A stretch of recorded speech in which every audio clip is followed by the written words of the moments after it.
பிஸ்மில்லாஹிர் ரஹ்மானிர் ரஹீம். உங்கள் அனைவருக்கும் இனிய அன்பு கலந்த சலாம். அஸ்ஸலாமு அலைக்கும் வரஹ்மத்துல்லாஹி வபரகாத்துஹு. எல்லாவற்றுக்கும் பொதுவான இறைவன் அல்லாஹ்வுடைய சாந்தியும் சமாதானமும் உண்டாகட்டும். அல்ஹம்துலில்லாஹ். இன்று தினம் சோஷியல் டிவியினுடைய ஆளுமை அறிமுகம் நிகழ்ச்சியோடு இணைந்திருக்கின்றோம். இந்த நிகழ்ச்சியில் நாங்கள் அழைத்து வந்திருக்கின்ற விஷேட முக்கியமான அதிதி உண்மையில் உலக புகழ்பெற்ற மோட்டிவேஷன் துறையாக இருக்கலாம், குறிப்பாக பெண்களுக்கான ஒரு குரலாக இஸ்லாமிய ரீதியில் ஒழித்து கொண்டிருக்கின்ற, தன்னுடைய வாழ்க்கையினை பெண்கள் ஒரு நல்ல சமூகமாக வர வேண்டும், எதிர்காலத்திலே சிறந்த சமூகமாக வாழ வேண்டும், ஆண்கள் மூலமாக பெண்கள் ஒரு காலமும் ஒழிக்கப்படக்கூடாது என்கின்ற விடயங்களுக்காக ஒழித்து கொண்டிருக்கின்ற ஒரு குரல் மதிப்புக்குரிய ஆசிரியை ஃபாத்திமா சஃபரி மாலா என்று சொல்லக்கூடிய மிஸ் அவர்களை இப்பொழுது நாங்கள் நேரடியாக இணைத்துக் கொண்டு நிறைய விடயங்கள் பேச காத்திருக்கின்றோம். ஆரம்பத்திலே எங்களுடைய நேரத்தினை எமக்காக ஒதுக்கி இருப்பதற்கு ஜிசாக் அல்லாஹ் ஹைர். அல்ஹம்துலில்லாஹ். உங்களுடைய நிகழ்வுக்கு அன்போடு அழைத்துக் கொள்கின்றோம். அஸ்ஸலாமு அலைக்கும். வலைக்கும் ஸலாம் வரஹ்மத்துல்லாஹி வபரகாத்துஹு. இது இஸ்லாமிக் டிவி மீடியா மற்றும் சோஷியல் டிவியுடைய சிறப்பு நேர்காணல் பார்த்துட்டு இருக்கிறீங்க. நிகழ்ச்சியை நிறைய பேர் பார்த்துட்டு இருப்பாங்க. உங்களுடைய இந்த நேரத்தினை ஒதுக்கியதுக்கு எங்களுடைய நன்றிகளை தெரிவித்துக் கொள்கின்றோம். ஆரம்பத்திலே உங்களை பற்றிய ஒரு அறிமுகத்தை கொடுக்க முடியுமா? என்னோட தந்தையார் பெயர் அழகர்சாமி, என்னோட தாயார் பெயர் கலையரசி. ஒரு எளிய கிராமத்தில் வளர்ந்தோம். கல்வியை தேடி ஓடினோம். நிறைய கடினப்பட்ட இடத்துல இருந்து வளர்ந்தோம். தாழ்த்தப்பட்ட சமூகம் என்று சாதி வாரியாக பிரித்து இறைவனுடைய காலில் இருந்து நீங்கள்லாம் பிறந்தீங்க, அதனால நீங்கெல்லாம் தாழ்த்தப்பட்டவர்கள், நீங்கெல்லாம் வளர முடியாது அப்படின்னு ஒதுக்கி வைக்கப்பட்ட இடத்துல இருந்து பள்ளி நாட்களிலேயே ஏன் ஏன் ஏன்னு கேள்வி கேட்டு, அப்ப இறைவனுடைய கால்ல இருந்து பிறந்தவங்க தாழ்த்தப்பட்டவர்கள்னா இறைவனுடைய கால் என்ன அத்தனை தாழ்ந்ததா, கேவலமானதா அப்படிங்கிற கேள்வி பள்ளி நாட்கள்லயே கேட்க தொடங்கி சாதிக்கு எதிரான போரை தொடர்ந்து நடத்தி அதனுடைய விடியலாக இஸ்லாம் எனக்கு கிடைத்தது. எந்த ஒரு காலகட்டத்திலும் எவ்வளவு கடினங்கள் நடந்த போதும் கல்வியை தேடுறது அப்படிங்கறத சின்ன வயசுல இருந்து கிட்டத்தட்ட ஒரு 10 வயதுல இருந்துன்னு நினைக்கிறேன், படிக்கிறது, புத்தகங்கள் வாசிப்பது அப்படிங்கறத எந்த ஒரு காலகட்டத்திலயுமே நிறுத்தல. இப்படித்தான் என்னுடைய பயணம் தொடர்ந்து வந்தது. அது இஸ்லாத்தை நோக்கி திரும்பி இன்றைக்கு எல்லா கேள்விகளுக்கும், என் வாழ்க்கையினுடைய நெடுங்க எல்லா பக்கங்கள்ல இருந்து எல்லா கேள்விகளுக்கும் இஸ்லாம் எனக்கு தீர்வை தந்தது. அந்த தீர்வுக்காக ஓடச் சொல்லி இன்றைக்கு என்னை வழி நடத்துகிறது அப்படிங்கறதுதான் என்னை பற்றிய ஒரு விஷயம். அதனால அல்லாஹ்வின் அடிமை அப்படிங்கிறதா என்னை பற்றி நான் குறிப்பிட்டுக் கொள்ளக்கூடிய ஒரு விஷயமாக நான் நினைக்கிறேன். உண்மையிலேயே நிறைய விடயங்களை பற்றி சொல்லியிருந்தீர்கள். உண்மையில் உங்களுடைய வாழ்க்கையினை பொறுத்தமட்டிலே ஆரம்பத்தே சில வார்த்தைகள் சொன்னீர்கள். ஒதுக்கப்பட்டிருக்கின்றோம், அனைத்துக்கும் தீர்வு இஸ்லாமாக இருந்தது என்ற விடயங்களை பற்றி எல்லாம் சொல்லியிருந்தீர்கள். இஸ்லாமை பற்றிய முதல் அறிமுகத்தை வழங்க முடியுமா? இஸ்லாமை பற்றி உங்களுக்கு எப்படி தெரிய வந்தது? திண்டுக்கல் மாவட்டத்துல அங்க ஒரு பேச்சு போட்டி, நபிகள் நாயகம் அவர்களை பற்றி ஒரு பேச்சு போட்டி. அப்போ அந்த பேச்சு போட்டியில பங்கு பெற்று மாவட்ட முதல் பரிசு பெற்று அது செய்தித்தாள்கள் எல்லாம் வெளியாச்சு. ஏழைகளுக்கு உணவளிப்போம் அப்படிங்கிற ஒரு தலைப்பு சார்ந்து நான் பேசினதாக எனக்கு பெரிய அளவுல விரிவாக எனக்கு என்ன பேசினேங்கிறது நினைவில்லை. ஒரு முதன்முறையாக திண்டுக்கல்ல பேகம்பூர் அப்படிங்கிற ஒரு இடம் இருக்கு. பேகம்பூர்ல அப்படிங்கிற திண்டுக்கல்லினுடைய ஒரு பகுதியில இருந்து தொடர்ந்து நம்ம அந்த பேச்சு போட்டியில பங்கு பெற்றோம்.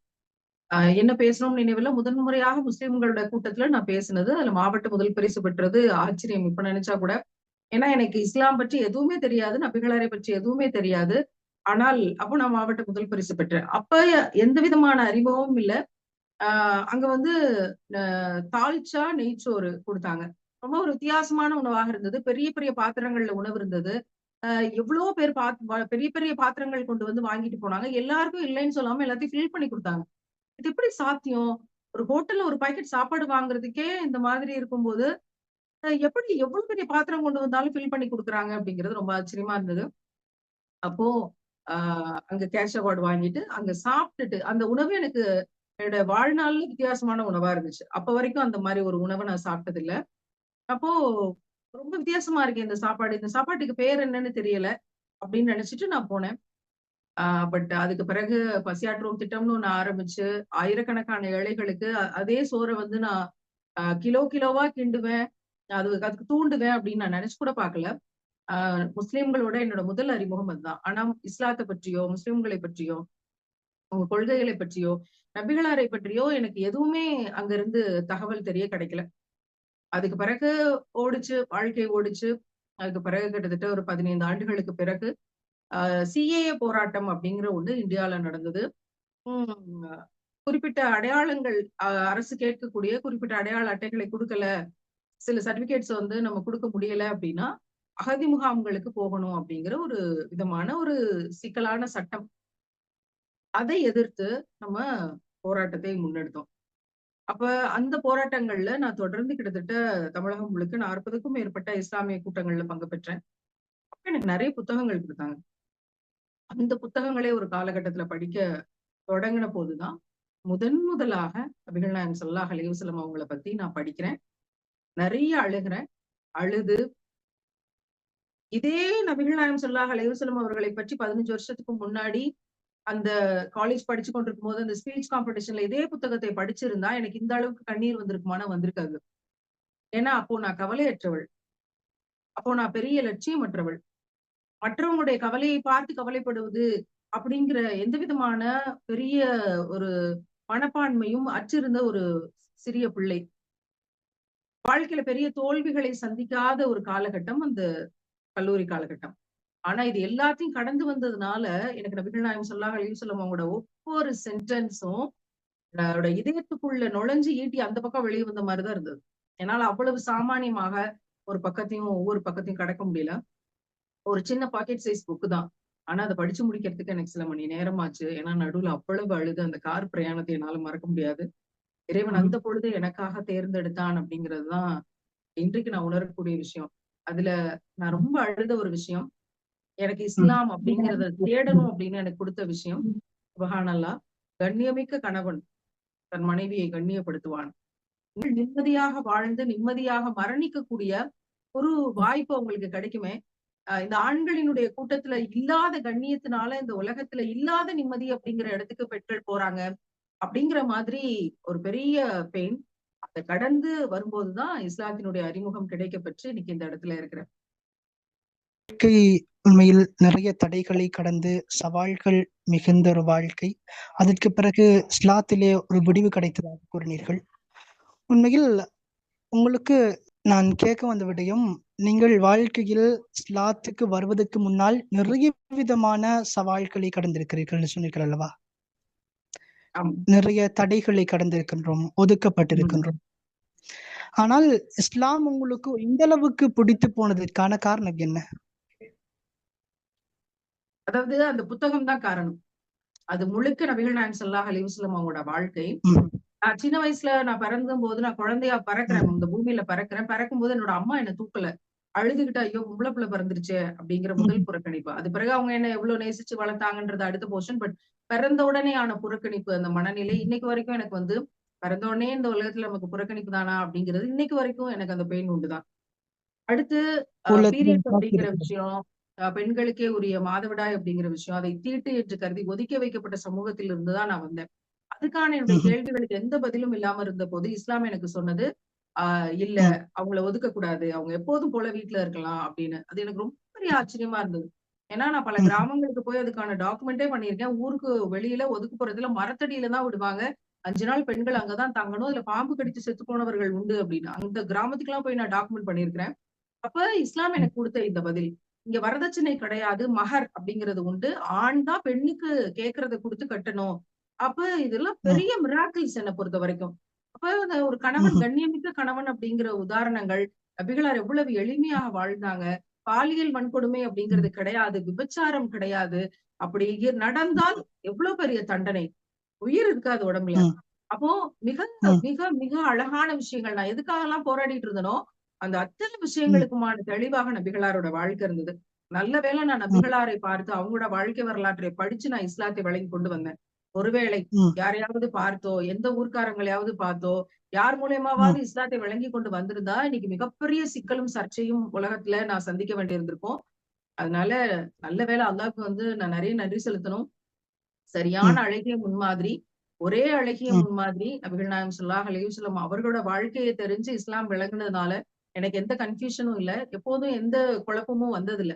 அப்ப என்னோட 36 வயது வரைக்கும் என்னுடைய கேள்விகளாக மட்டுமே இருந்து தீர்வே இல்லையா அப்படின்னு போராடி இருந்த விஷயங்களுக்கு தீர்வை கொடுத்த விஷயம் இஸ்லாம். நான் இஸ்லாத்துக்கு முன்னாடியும் நல்லா சாப்பிட்டு தூங்கணும் அப்படின்னு ஆசைப்பட்டிருக்கேன். இஸ்லாத்துக்கு பின்னாடியும் நல்லா சாப்பிட்டு தூங்கணும் அப்படின்னு ஆசைப்பட்டிருக்கேன். போராட்டங்களுக்கு நடுவுல தூக்கம் பாதிக்கப்பட்ட பொழுதுகள் அதிகம். ஆனா ஒரே ஒரு வித்தியாசம் உண்டு. இஸ்லாத்துக்கு முன்னாடி தூங்குறதுக்கு ஸ்ட்ரகிள் இருந்திருக்கு, இஸ்லாத்துக்கு பின்னாடியும் தூங்குறதுக்கு ஸ்ட்ரகிள் இருந்திருக்கு, போராட்டம் இருக்கு. ஆனால் நான் இஸ்லாத்துக்கு முன்னாடி நிம்மதியற்று தூங்கிய பொழுதுகள் தான் அதிகம். நிம்மதியா எப்ப இருந்தேன்னு யோசிச்சு பார்த்தா எனக்கு தெரியல. ஆனால் இஸ்லாத்துக்கு பிறகு நான் தூங்குகிற பொழுதுகள் நிம்மதியா தூங்குறேன். அல்லாஹ்வோட அரவணைப்பில் நான் தூங்குறேன். அல்லாஹ்வுடைய வெளிச்ச சிறகுகளால் பாதுகாக்கப்பட்டு நான் உறங்குகிறேன் அப்படிங்கிறது எத்தனை கோடி கொடுத்தாலும் கிடைக்க முடியாத விஷயம். எதை பகரமாக தராசுல வச்சாலும் கிடைக்காத விஷயம். அது இறைவன் புறத்தில் இருந்துதான் வர முடியும். அப்படி இறைவன் எனக்கு தந்தான் அப்படிங்கிறது பெரிய நன்றி செலுத்த முடியாத ஆறுதல். எப்படி நன்றி செலுத்துறது அப்படின்னு தெரியாத ஒரு ஆறுதல். நம்ம நன்றி செலுத்திக் கொண்டே இருக்கிறோம் அப்படின்னு அல்லாஹ்வை பற்றி நான் அவ்வளோ நன்றியோட நினைவு கூர்றேன். இதுதான் இஸ்லாம் அப்படிங்கிறது எனக்கு அவ்வளவு பிடிச்சு போனதுக்கு காரணம். பெண்களுடைய விடுதலைக்கு இஸ்லாமை தவிர உலகத்துல வேற வழி இல்லை அப்படின்னு நாங்கள் உயிரினும் மேலாக நேசிக்கும் முத்தம நபிகள் நாயகம் ஸல்லல்லாஹு அலைஹி வஸல்லம் அவர்கள் அவங்களோட வாழ்க்கையின் மூலமாக, அவங்களோட ஷரியத் மூலமாக, அவங்களோட சட்டங்கள் மூலமாக அன்றைக்கு 23 வருஷத்துல ஒரு ஒழுக்கம் கெட்ட சமூகத்தை ஒழுக்கத்தில் சிறந்த சமூகமா மாத்தி கட்டினாங்களே, அவங்க மூலமாக நமக்கு சொல்லிக் கொடுத்தாங்க. பட் இன்னைக்கு அதெல்லாம் இருக்குன்னா எனக்கு தெரியல. அதுக்காக நம்ம போராடணும் அப்படிங்கறதுதான் எனக்கு நானே எழுதி கொண்டிருக்கிற ஒரு பெரிய வைராக்கியம். அதுக்காக நம்ம போராடுவோம். ஆனால் எனக்கு இஸ்லாம் பிடிச்சு போனதுக்கு காரணம் நபிகளார் அன்னைக்கு கொடுத்த வாழ்க்கையும், பெண் விடுதலைக்கான ஷரியத்துகளும், அதுக்கான சூழல்களை உருவாக்குனதும், தாடி நனைய நனைய அழுத என்னுடைய தலைவர் அப்படின்னு சொல்ற விஷயமும் தான் இஸ்லாம் எனக்கு பிடித்த இஸ்லாமாக மாறினதுக்கு காரணம். உண்மையில் நிறைய விடயங்களை சொன்னீர்கள். நீங்கள் சொல்லிக் கொண்டிருக்கும் போது எனக்கு ஒரு விடயம் பட்டது. அது என்னவென்று சொன்னால், நிறைய பேர் இந்த காலத்தை பொறுத்த மட்டிலே நிறைய பேர் யோசிக்கின்ற ஒரு விடயம், நாம் தனிமையிலே இருக்கின்றோம், நமக்கு ஆறுதலுக்கு யாரும் இல்லை, அன்பு காட்டுவதற்கு யாரும் இல்லை, அன்பை தேடி அழைகின்றார்கள், அதிகமாக தனிமையில் இருப்பதாக சொல்லுகின்றார்கள். குறிப்பாக இப்படியான பெண்கள் தொடர்பாக இவர்களுக்கு நீங்கள் என்ன சொல்ல ஆசைப்படுகிறீங்க? இந்த உலகத்துல யாரும் நமக்கு உற்ற துணையாக இருந்துட முடியாது.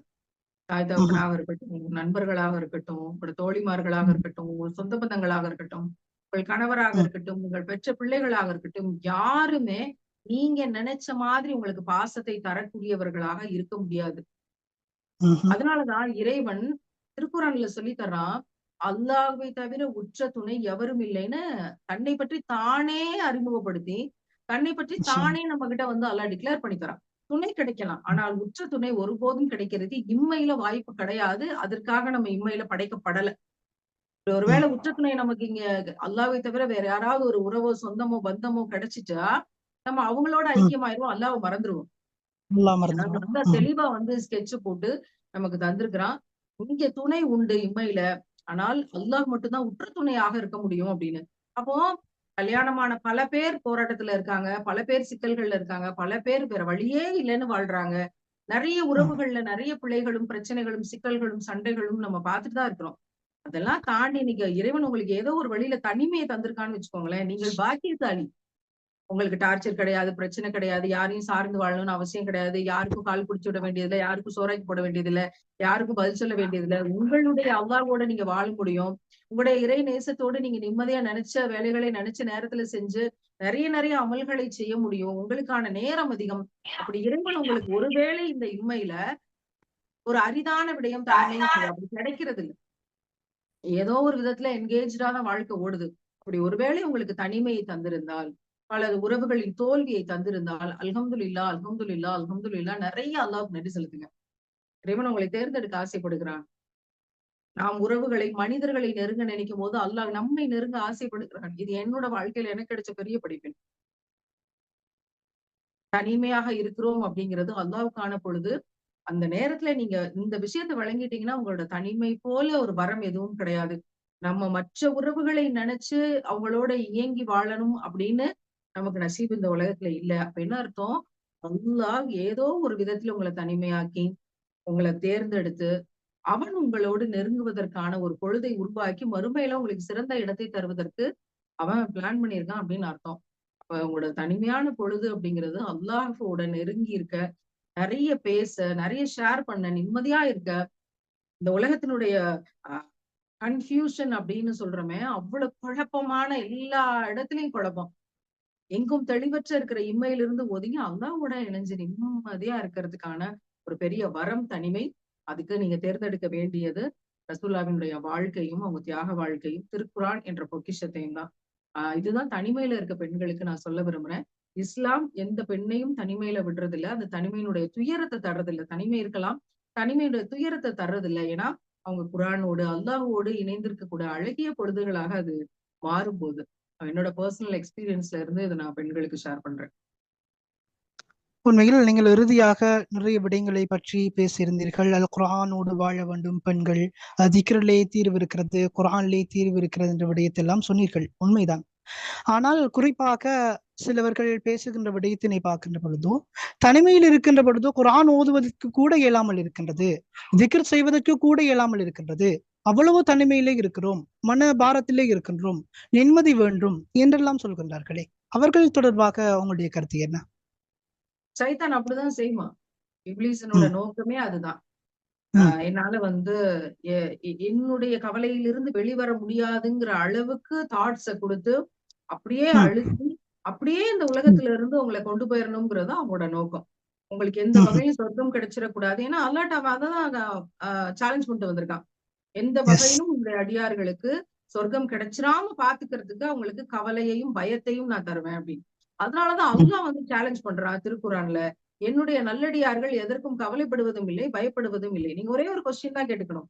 நான் ம், அல்லாஹ்வுக்கு பிரியமான நல்லடியாரா இருக்கிறேனா? இல்ல இப்லீஸ்க்கு பிரியமான அடிமையா இருக்க போறேனா? அப்படிங்கிறது. நீங்க எந்த இடத்துல இந்த ஆன்சருக்கு பதில நீங்க கண்டுபிடிக்கிறீங்களோ, அந்த இடத்துல உங்களுடைய மனபாரம், கவலை, என்னால குர்ஆன் ஓத முடியல, எனக்கு டென்ஷனா இருக்கு, எனக்கு மன அழுத்தமா இருக்கு, என்னால வந்து எந்த விதமான திக்ரும் செய்ய முடியலங்கிற இடத்துல இருந்து வெளிய வருவீங்க. ம், ஆட்டோமேட்டிக்கா அந்த மேஜிக் அண்ட் மிராக்கிள் நடக்கும். அந்த ம், ஆன்சர் உங்களுக்கு கிடைக்கணுங்கிறதுக்காக நாங்க எல்லாரும் துவா செய்றோம். ஏன்னா, இந்த மாதிரி எத்தனையோ பெண்கள் விரக்தியில மனநலம் பாதிக்கப்படக்கூடிய விஷயங்களை எல்லாம் நாங்க பார்த்துட்டு இருக்கோம். அப்போ ம், உள்ளம் என்பது இறைவனுடைய பிடியில இருக்கு. எப்ப நம்ம எல்லாத்தையும் அல்லாட்ட சரண்டர் பண்ணிட்டு நம்ம ஈஸியா இருக்கமோ, அப்ப நம்ம நல்லடியார் ஆயிடுறோம். ஐய்யயோ! என்ன நடக்குமோ? இதுல எது நடக்குமோ? இதுக்கு நம்மளால என்ன செய்ய முடியுமோ? இப்படின்ற பதட்டமான ஒரு நிலைக்கு போறோமோ, அப்ப நம்ம ஏதோ தலையில தூக்கி போட்டுக்கிட்டு, நாம தான் பொறுப்பாளர்ங்கிற மாதிரியான ஒரு விஷயத்த நம்மளே நம்ம கிரியேட் பண்ணி நம்மள ஏமாத்திக்கிறோம். எல்லாத்தையும் ம், அல்லாட்ட சரண்டர் பண்ணுங்க. எந்த விதமான பிரச்சனையாக இருந்தாலும், எவ்ளோ பெரிய இஷ்யூவா இருந்தாலும் அல்லாஹ் ம். பாதுகாப்பான். அவனுடைய கருணையில் சந்தேகப்படாத வரை அல்லாஹ் நிச்சயம் பாதுகாப்பான். உண்மையில் நல்ல விளக்கத்தினை கொடுத்திருந்தீர்கள். இப்பொழுது உங்களை பொறுத்த மட்டில் முக்கியமாக பெண்களுக்காக ஒரு குரலாக ஒலித்துக் கொண்டிருக்கிறீங்க. நிறைய சமூக பணிகள் செய்து கொண்டிருக்கிறீங்க. இந்த சமூக பணி தொடர்பாக ஏதாவது விடயங்களை பகிர்ந்து கொள்ள முடியுமா? இந்த பணியினுடைய ஆரம்பம் என்ன? இதுக்கு யாருடைய உதவிகள் எல்லாம் இருக்கிறது? அதை பற்றிய கருத்துக்களை சொல்லுங்கள். தொடர்ந்து கிட்டத்தட்ட ஒரு 15 ஆண்டுகளுக்கு மேலாக ம்ஹும். பரப்புரையில இருக்கோம். இஸ்லாத்துக்கு முன்னாடி இருந்தே பரப்புரையில இருக்கோம். மாணவர்களுக்கு நடுவுல. உங்களால எதையும் சாதிக்க முடியும். துவண்டு போயிறாதீங்க அப்படிங்கிற பரப்புரையில இருக்கோம். தற்கொலை தீர்வு இல்லைன்ற பரப்புரையில இருக்கோம். ம், நான் ரிசைன் பண்ணதுக்கு பிறகு என்னோட அரசு ஆசிரியர் பள்ளியை அரசு ஆசிரியர் பணியை ராஜினாமா செய்த பிறகு ம், கண்டினியூஸா பாலியல் வன்கொடுமைக்கு எதிராக பரப்புரையில இருக்கோம். ம்ஹும். தொடர் பரப்புரைகள்ல தீர்வு கிடைக்காம, தீர்வு தெரியாம நிறைய விஷயங்கள பேசிக்கிட்டு இருந்தோம். பரிதவிச்சுக்கிட்டு ம்ஹும். இருந்தோம். இஸ்லாம் தீர்வு தந்த பிறகு ம், ஒரு 4 ஆண்டுகளுக்கு முன்னாடி நான் அப்போ கலிமா, ஷஹாதா சொல்லல. அப்போ நான் ம்ஹும். குர்ஆன் ரிசர்ச் பண்றேன். நான் ஷஹாதா சொல்றதுக்கு முன்னாடியே நூற்றுக்கணக்கான புத்தகங்களை படிச்சேன். அதில ம்ஹும். இருந்து எனக்கு கிடைச்ச விளக்கங்களை, பெண் விடுதலைக்கான விளக்கங்களை கொண்டு தான் நான் இஸ்லாத்துக்குள்ள வர்றேன். அந்த ம்ஹும். காலகட்டத்தில நான் புக்ஸ் படிச்சுக்கிட்டு இருக்கும்போது, ம், நான் திருக்குர்ஆனை தமிழ் விளக்கத்துல படிக்கிறேன். அப்படி ம், படிக்கும்போது ஏழைகளுக்கு உணவு குடுக்கல, உணவு குடுக்க சொல்லி தூண்டல அப்படின்னு நரகத்துக்கு போற ஒரு மனுஷன் சொல்ற மாதிரி ஒரு காட்சி குர்ஆன்ல இருக்கு. ம்ஹும். பல இடங்கள்ல நான் இத படிக்கிறேன். நரகத்துக்கு போறவன் சொல்றான், நான் ஏழைகளுக்கு உணவு குடுக்கல, உணவு குடுக்க சொல்லி தூண்டல அப்படின்னு.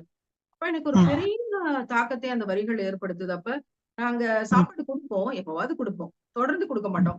அப்ப ஏழைகளுக்கு உணவு கொடுக்கறதுல இவ்வளவு பெரிய விஷயம் இருக்குதா அப்படின்னு ஒரு பெரிய தாக்கத்தை பெற்று ஒவ்வொரு ஜும்மா அன்றைக்கும் காலையில ஃபஜ்ருக்கு எந்திரிச்சு சமைக்க தொடங்கி 11, 12 மணிக்குள்ளாக வீடுகளற்ற மக்களுக்கு, சாலையோரத்துல இருக்க மக்களுக்கு சிறப்பு உணவு கொண்டு போய் கொடுக்கணும் அப்படின்னு திட்டமிட்டு ஒரு 50, 60 மக்களுக்கு தொடர்ந்து உணவு கொடுக்க ஆரம்பிச்சேன். அப்போ இது எப்படி தூண்டுறது அப்படின்னு யோசிக்கும் போது, நம்மட்ட இருக்க சோசியல் மீடியா பேஜே யூஸ் பண்ணுவோம்னு சொல்லி, பசியாற்றுவோம் திட்டம் அப்படின்னு அதை அறிமுகப்படுத்தினேன். முடிஞ்சா நீங்க சமைச்சு கொடுங்க. அப்படி இல்ல அப்படின்னா, ரூ. 50 இந்த திட்டத்துக்காக கொடுங்க அப்படின்னு அனௌன்ஸ்மென்ட் கொடுத்தேன். அதை தொடர்ந்து 4 ஆண்டுகளுக்கு பிறகு இன்னைக்கு 100க்கும் மேற்பட்ட பசியாற்றுவோம் திட்டங்கள் ஒவ்வொரு ஊர்லயும் நடக்குது. உலகம் முழுதும் நடக்குது. எவ்வளவோ பேர் அதுக்கு வந்து தொகை கொடுத்து, எவ்வளவோ ஆயிரக்கணக்கான மக்களுக்கு ஒவ்வொரு வாரமும் 5000 ஏழை மக்களுக்கு உணவு கொடுக்கப்படுது குறைந்தபட்சம் அப்படிங்கிற ஒரு விஷயங்களோட இது நகர்ந்து போயிட்டு இருக்கு. பசியாற்றுவோம் திட்டம் அப்படிங்கிற பேர்ல ஏழைகளுக்கு ஒவ்வொரு சும்மான்றும் கொடுக்கக்கூடிய இந்த சிறப்பு உணவு திட்டம், அதுவும் பெண்களே சமைத்து, பெண்களே உணவு தயாரித்து, அவங்களே கொண்டு போய் கொடுக்கிற இந்த விஷயம் வந்து சஹாபிய பெண்மணிகள் நமக்கு காமிச்சு கொடுத்த பாதை. இத வந்து அந்த 4 ஆண்டுகளுக்கு முன்னாடி படிச்ச அந்த குர்ஆன் வசனத்தினோட தூண்டுதல் இன்னைக்கு இந்த பணியை நோக்கி நகர்த்தி இருக்கு. அதுக்கு பிறகு இன்றைக்கு நாங்கள் நிறைய டாய்லெட்ஸ் கட்டி கொடுக்கிற பணிகளை செஞ்சுட்டு இருக்கோம். பெண்களுடைய பாதுகாப்பு, டாய்லெட் இல்லாம வெளியில போற ஏரிக்காட்டுக்கு போற இடங்கள்ல அதிக பாலியல் வன்கொடுமை மரணங்கள்ன்ற சர்வேவை அடிப்படையாக கொண்டு நாங்க நிறைய டாய்லெட்ஸ் கிட்டத்தட்ட இது வரைக்கும் ஒரு 30க்கும் மேற்பட்ட டாய்லெட்ஸ் கட்டி கொடுத்திருக்கோம். ஒரு 10க்கும் மேற்பட்ட குடிசை வீடுகளை கல்வீடுகளாக மாத்தி கொடுத்திருக்கோம். இந்த பணிகளை எல்லாம் மக்களோட ஆதரவை கொண்டு நான் இப்ப நாளைக்கு இருந்து முஹர்ரம் ஆரம்பிக்குது அப்படின்னா, முஹர்ரம் 10க்கு 10 நாட்களுக்கு நம்ம என்ன செய்ய போறோம்? 10 ஏழை மக்களுக்கு உதவி செய்வோம்ன்ற ஒரு 10 ப்ராஜெக்ட்ஸ் செலக்ட் பண்ணி, அந்த 10 பேருக்கு உதவக்கூடிய துல்ஹஜ் 10 என்ன செய்ய போறோம்? அப்ப அதிகமாக தான தர்மம் செய்யக்கூடிய ஒரு 10 ப்ராஜெக்ட்கள் அப்படின்னு எடுத்து ரமலான் கடைசி 10 என்ன செய்ய போறோம்? ரமலான் முழுக்கவும் நம்ம பணி செஞ்சோம். இப்ப இந்த மாதிரி அல்லாஹ்வை நெருங்குவதற்கான ஒரே வழி உள்ளத்தை விசாலப்படுத்துவது. அதுல முழுக்க வந்து அல்லாஹ் ரசூலுக்கான பாசத்தை நிரப்புவது, நம்முடைய உள்ளத்தை கருணைமயமாக்குவது. இதன் வழியாக தான் உள்ளத்தை தூய்மைப்படுத்த முடியும்.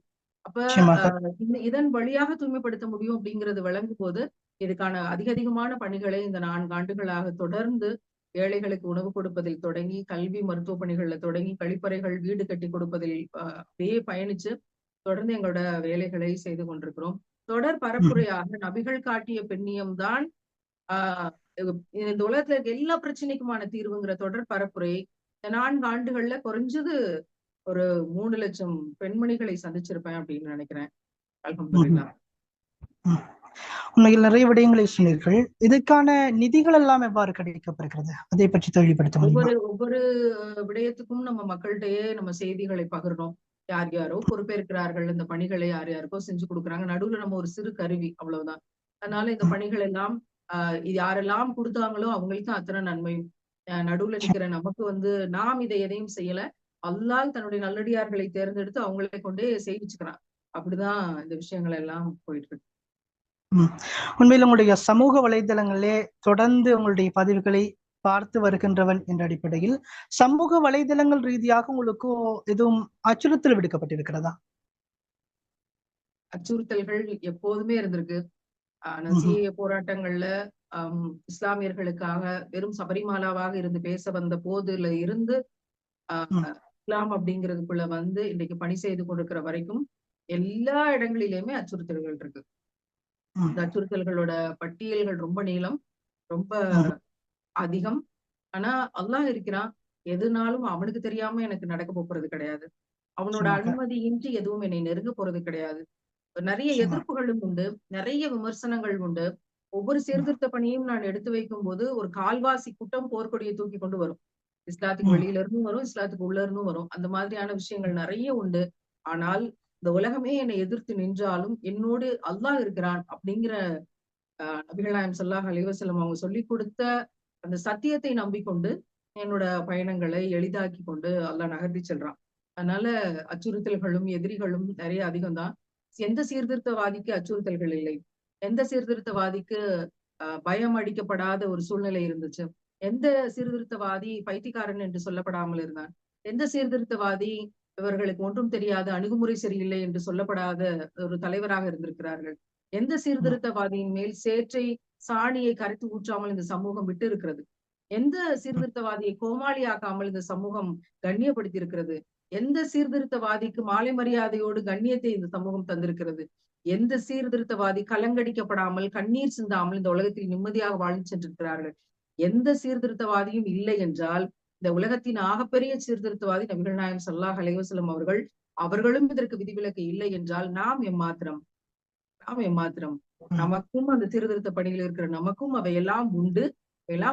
அப்படிங்கிற பட்சத்துல மீசானில் நம்முடைய நன்மைக்கான எடை அதிகம் உண்டு அப்படிங்கிற ரசூலுல்லாஹ் சொல்லி கொடுத்த நம்பிக்கையின் அடிப்படையில அந்த எதிர்ப்புகளை, அந்த சமூகம் நமக்கு மேல தூக்கி போடுற விமர்சனங்கள், கோபங்கள், அவதூறுகள் எல்லாத்தையும் அப்படியே கடந்து ஓடிட்டு இருக்கும். இதுல எங்களுடைய மனதை ஆழமாக பாதிக்கிறது. ஆழமாக பாதிக்கிறது அப்படிங்கிறது பெண்களே எதிரிகளாக நிக்கிறாங்களே அப்படிங்கிறது. டீச்சரா இருக்கும்போது அந்த டிபார்ட்மெண்ட்ல இருக்கக்கூடிய பெண்களே எதிரிகளாக நிற்பாங்க. ஒரு சீர்திருத்த பணிக்காக போகும்போது எந்த துறை சார்ந்த பணியை நம்ம சீர்திருத்தமா கொண்டு போறோமோ அந்த துறை சார்ந்த பெண்கள் எதிரிகளாக இருப்பாங்க. இப்ப பிரைடல் மேக்கப்புக்கு எதிரான போர் அப்படின்னு முன்னெடுக்கிறோம் அப்படின்னா அதுக்கு எதிரிகளாக நிற்பது பெண்களே நிற்கிறாங்க. அப்போ ஒரு பெண்ணாக இருந்து இந்த சமூகத்துல இந்த சீர்திருத்த பணியை செய்யும் போது என்னுடைய இனமான பெண்ணினம் எனக்கு பெரும்பான்மை சப்போர்ட்டாக இல்லாமல் சிறுபான்மை சப்போர்ட்டாக தான் அந்த பெண்ணினத்தினுடைய சப்போர்ட் இருக்குதோ அப்படிங்கிறது என்ன ரொம்ப பெரிய அளவுல பாதிக்குது. குறிப்பிட்ட தாக்குதல், இதனால நான் உடைஞ்சிட்டேன், இதனால சோர்ந்துட்டேன் அப்படின்னு சொல்றது 2 நாள்ல கடந்து போயிடும். அல்லாஹ் அதை ஈஸியாக்கி தந்துருவான்.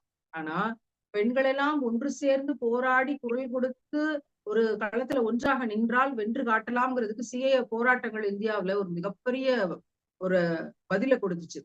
மிகப்பெரிய முன்னுதாரணமாக இருந்தது. 2ஆம் சுதந்திர போர் அப்படின்னு நான் சொல்லக்கூடிய அளவுக்கு அத்தனை பெண்களும் ஒரு தளத்துல இந்த ஜமாத் அந்த ஜமாத்னு எந்த வித்தியாசமும் இல்லாம களத்துல ஒன்று திரண்டதுனால அதுல வெற்றி கொண்டோம்.